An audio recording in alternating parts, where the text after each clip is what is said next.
Ẹ káàbọ̀ sórí geography orúkọ tèmi ní Adétọ́nà. Lónìí, Owanbe là ń lọ. Ṣé mọ nǹkan tí mo like nípa Owanbe tèmi? Nǹkan méjì péré ni basically. Nǹkan alákọ̀ọ́kọ́ ni pé inú Government College ni. And nǹkan ẹlẹ́ẹ̀kejì, òun ni pé Kegite ni ọkọ ìyàwó. Ẹ jẹ́ ká ti kọ́kọ́ lọ wo performance àwọn Kegite.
Performance, no? It's nice, though. Very nice. I really like it. Yeah.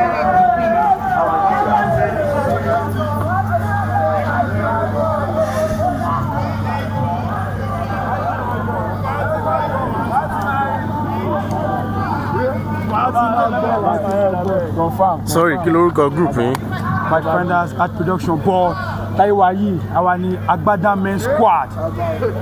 But any group they man perform ni? Yeah, we have a theater group, and at the same time, we have a collection of friends in different places, in Lagos, Ibadan, the Agbada Men Squad. And we have performing artists among us, like me, so very performing to called Fight Finders Art Productions.